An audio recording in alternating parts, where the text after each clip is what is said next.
Здравейте! Наскоро един мой съсед ми каза, там когато си говориш тези твоите неща в твоя канал, би било много добре да разкажеш една приказка, сигурно ще ти се получи доста добре и хората ще те слушат.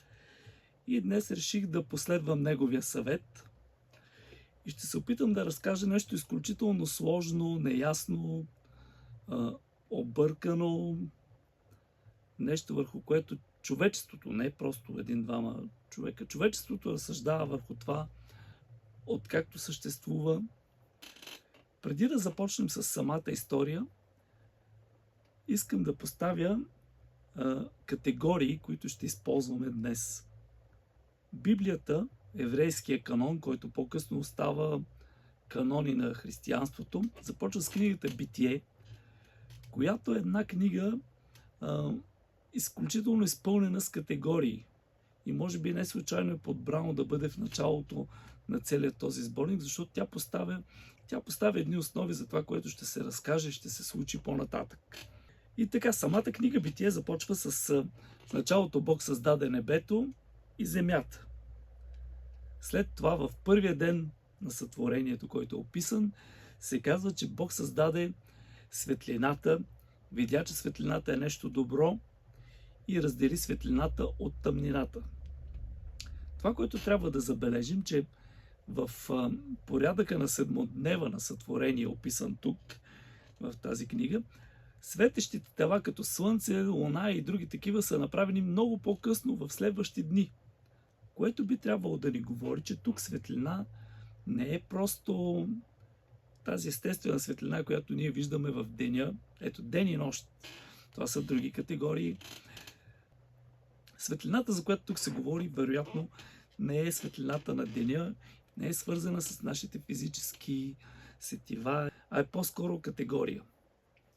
Така че днес ще използваме категориите горе и долу. И съответно посоките нагоре и надолу. Те ще бъдат изключително важни в целия този разказ.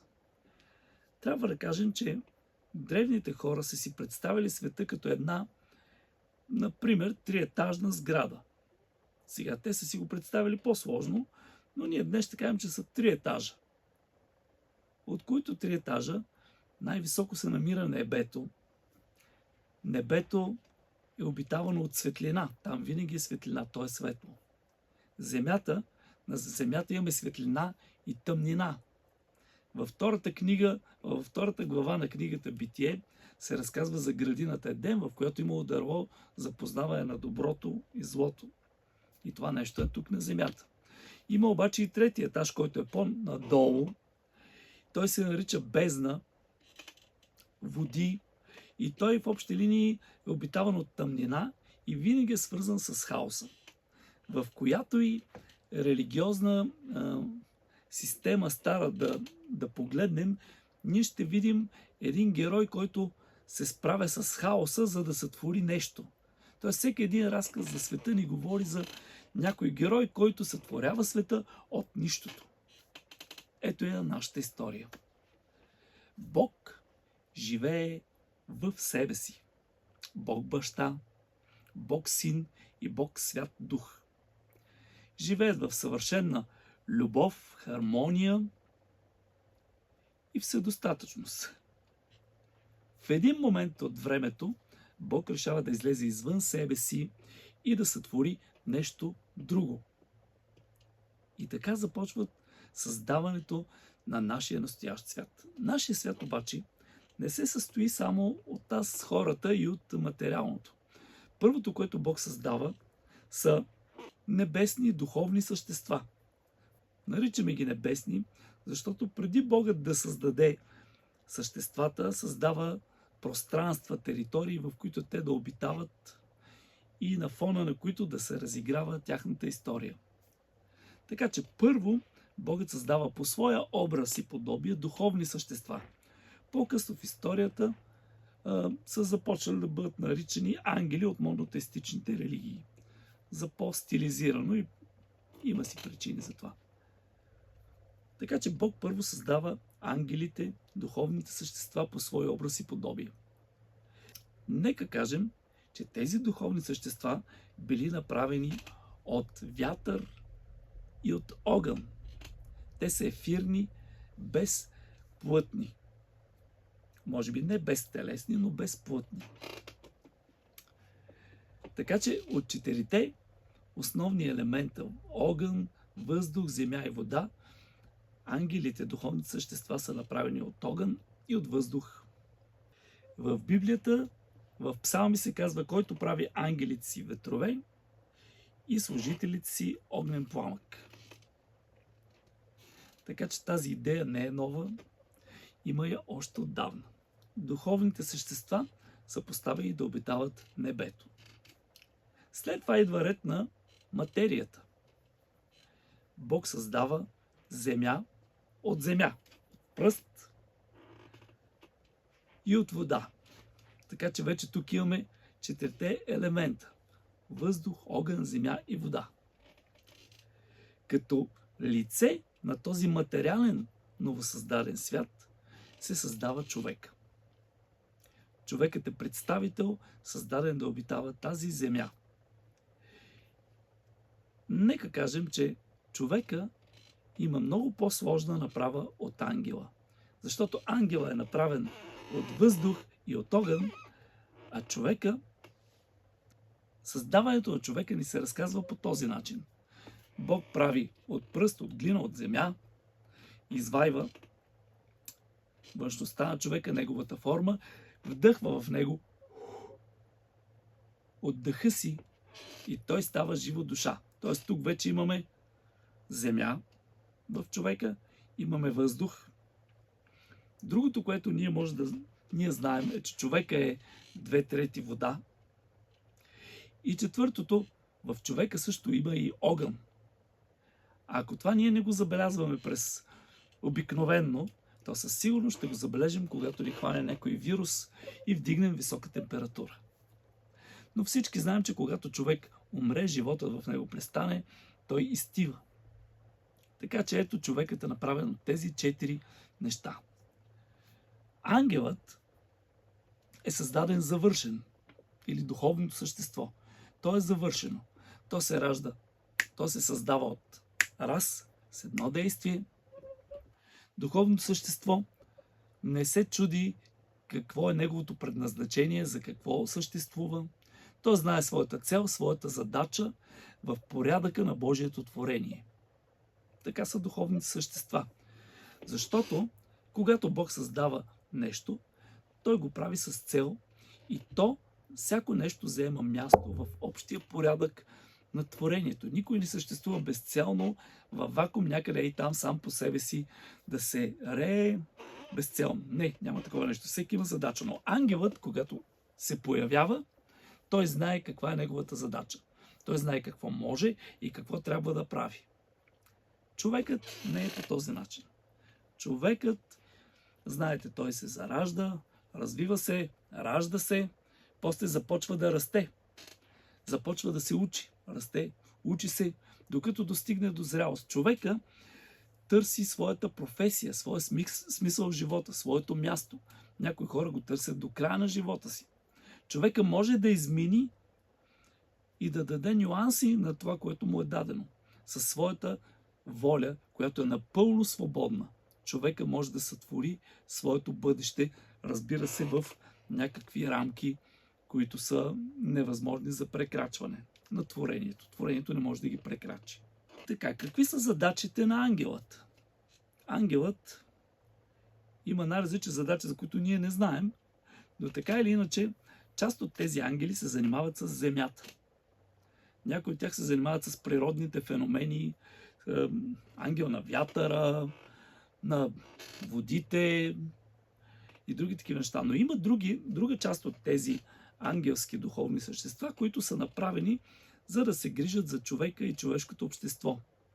И има една цяла сложна система и организация, чрез която се случва това. Невидима за нас организация, която се грижи за това какво се случва на Земята и какво се случва с човешкото общество.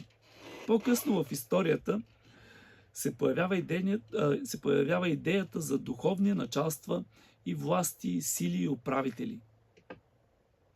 и те са управители в духовния свят. Нека кажем по-просто. На много от ангелите задачата им е човекът. Какво да кажем пък за човекът? Човека трябва да се грижи за земята, да я обработва и да я пази. Човешката задача е земята. Ангелската задача е земята и човека. Човешката задача е земята. Тук всеки един получава задача, която се намира на по-долното ниво от него. Всеки един, за да изпълнява своята задача, той гледа надолу. Започваме с посоките. Важно е обаче, всяко сътворено същество изпълнява своята задача не самоцелно, но в рамките на по-висш план. А този висш план се получава отгоре. Така че човекът трябва да знае каква е волята на Твореца и ангелът трябва да знае каква е волята на Твореца, за да може да я извършва по-добре. Когато, вероятно хипотетично, човекът и ангелът срещат затруднения в своята задача, те трябва да погледнат нагоре, така се очаква, и там да намерят решение на задачата. Оказва се, че това, което е наша задача, се превръща и в наша спънка. И мнозина хора и ангели се спъват именно в своята задача, не в нещо друго. Какъв е проблема, който възниква при ангелът? Гледайки, вторачвайки се в своята работа, която е надолу, забравяйки да търси ресурс отгоре. Нека преди това кажа така. Ние можем да си представим този човеко-ангелски порядък и този човеко-ангелски свят като едно семейство, в което родителите отиват на работа и става по-големия батко да се грижи за по-малкото си братче. По-големия брат, нека разбираме, ангелът, а по-малкото братче е човекът. Какво трябва да прави ангелът? Докато ги няма родителите, да се грижи детето, да не прави някакви опасни за живота неща, да го наблюдава, да не стъпи на криво, да не бръкне в контакта, да не се пореже, да му даде да се храни, когато трябва, да му дава някакви напътствия, да наблюдава неговите игри, да го учи на нещо полезно. Нещо такова. Човека пък трябва да наблюдава земята и това по-не мога да го обясна. Какво точно трябва да прави човека? Явно съм повече ангел, отколкото човек. И така. Ангелът обаче, вторачвайки се в човека, който е под него и по-ниш, който започва от нищото и се развива и понякога е глупав, ангелът започва да се обърква, да се спъва. В него идва желание да използва малкото братче като слуга, да му прислужва за неговите интереси или пък да се играе с него, правейки му някакви лоши номера. Спъва го, подритва го, бута го, дразни го. Ангелът решава, че той може да бъде като един родител за детето. Той има пълната власт да се разпореди с малкото братче. Също така ангелът започва да учи човека на неща, които не трябва да го учи или които не трябва да го учи в този момент. Всичко това донася големи проблеми. Какво се случва обаче с човека? Човека, започвайки да гледа надолу, ние имаме цяла една история в Библията, която разказва именно за това. Човека има пред себе си една градина, т.е. в една градина е човека и там има всякакви дървета, които са необходими за храна. Разбирайте го, храсти и всичко друго, което е необходимо. Там обаче има две дървета, които не са свързани с храната и обикновените неща, но са дървета по-скоро отнасящи се за другата част на човека, която не е тяло, за духовната му част. И едното от тези дървета е за познаване на доброто и злото.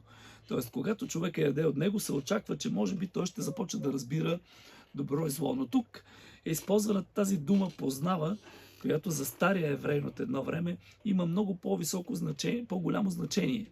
Не е като ние да се познаваме във Фейсбук или да познаваш еди кой, за да знаеш как му е името и да му казваш здрасти. Това е много по-различно. Това е проникване, това е съединяване. Думата познава се използва в именно при тези евреи и други стари хора от едно време се използва като обозначавайки половия акт между мъж и жена. Това се нарича позна. Еди кого си. Така че разбираме за какво познаване става въпрос. И в такъв случай познаване на доброто и злото ние бихме могли да го интерпретираме като науката. Не, че съм нещо против науката. Просто науката използва научния метод за доказване на нещо, на някаква теза. И този научен метод е свързан с експерименти, с проби. Тоест аз ще пробвам да скоча от някъде да видя какво е. Аз мога да пипна две жици електрически, да видя какво ще стане. И най-лошото е, че много от тези експерименти и проби може да се окажат последното нещо, което правим. Тоест могат да имат фатален край. Така че не е моментът човекът в зараждането си като общество, като човек, да черпи знание по този начин. По-безопасно е да получава знание, гледайки нагоре и питайки този, който го е направил, получавайки информация от живия Бог, защото Богът е жив, може да разговаряш с него, да мислиш и да получиш информация, вместо да пробваш всяко нещо, дали е добро или е зло. Защото във времето на проба се получава разваляне.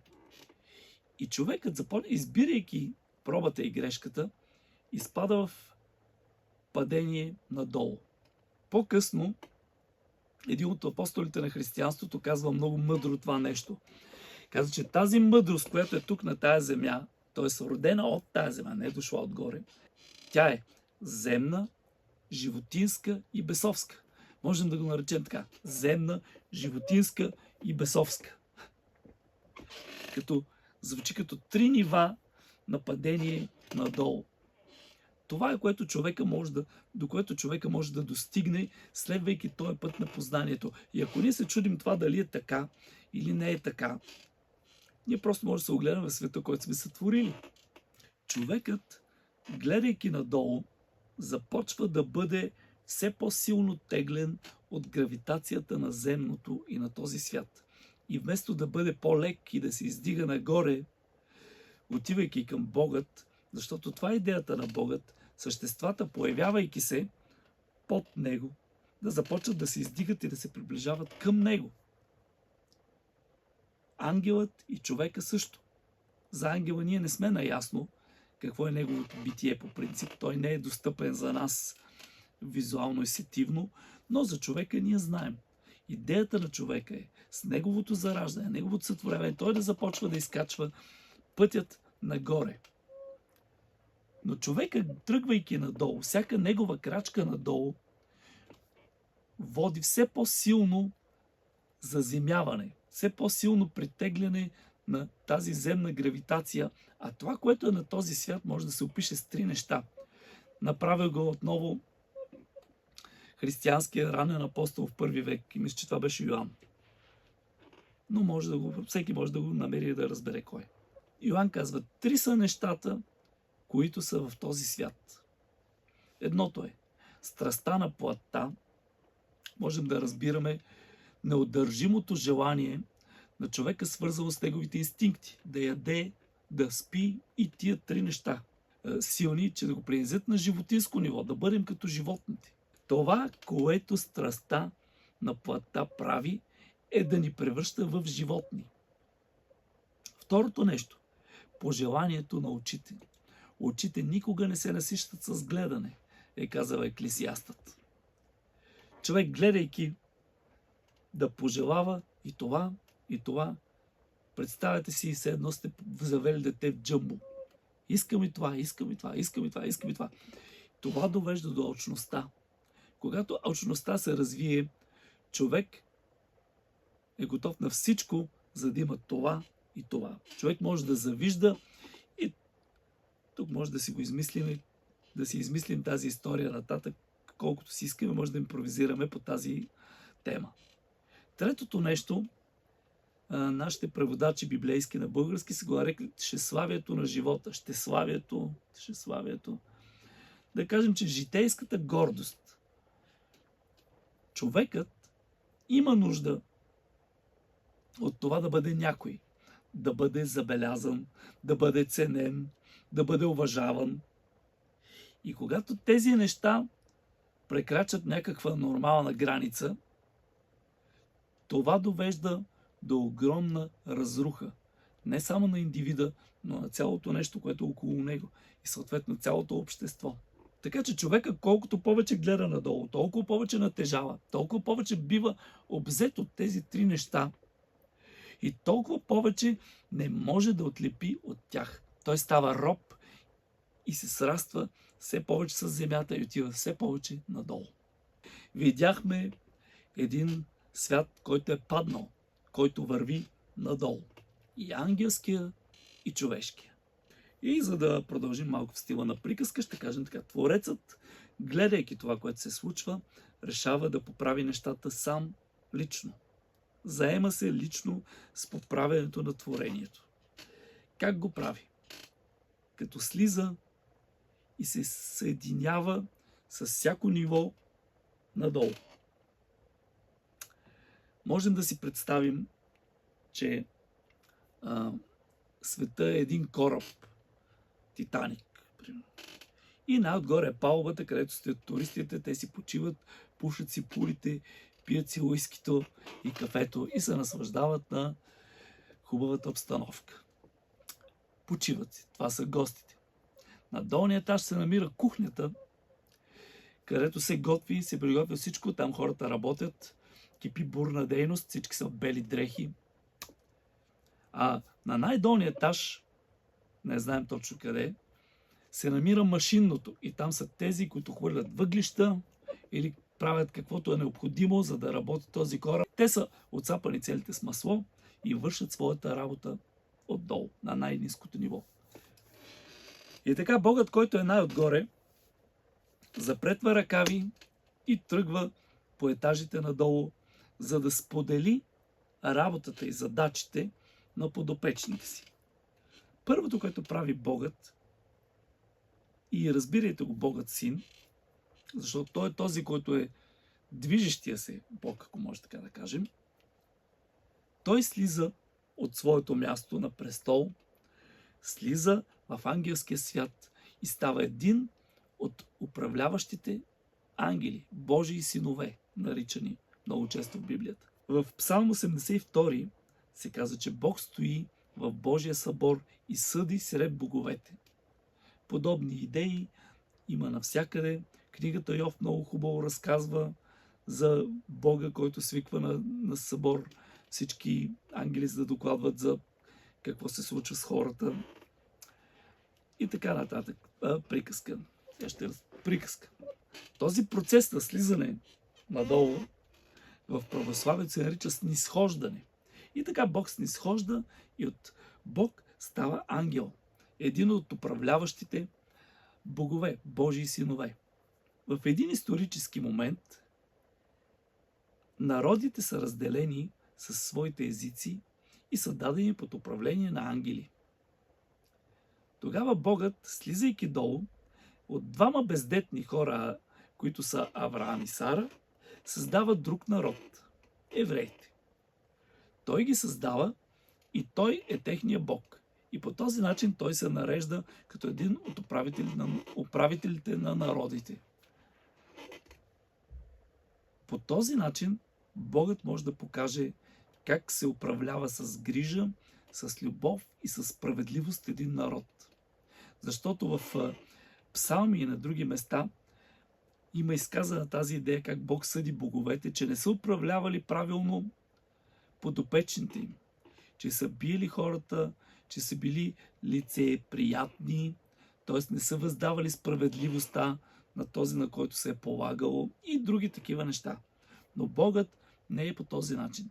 Той се съюзява и живява един живот на ангел, вършейки тяхната работа и показвайки как трябва да се върши.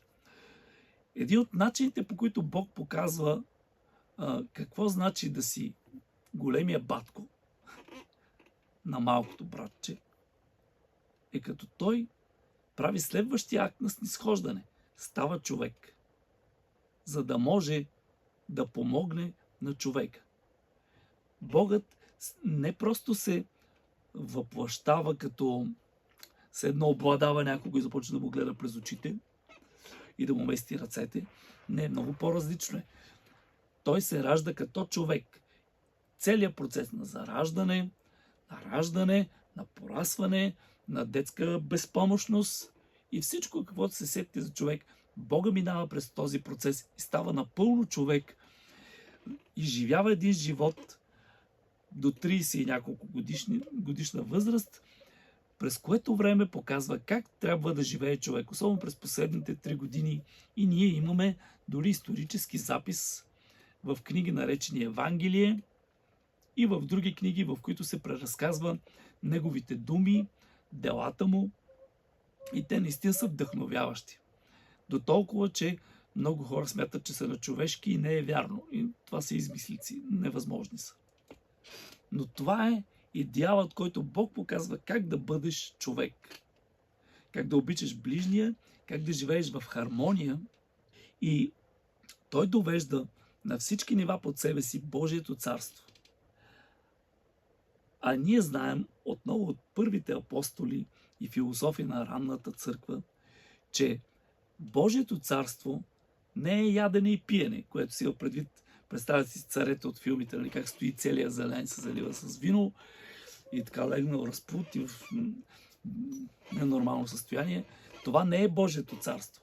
А Божието царство е праведност, мир и радост в обстановката на Святия Дух. Третото лице на Бога. Какво е това праведност?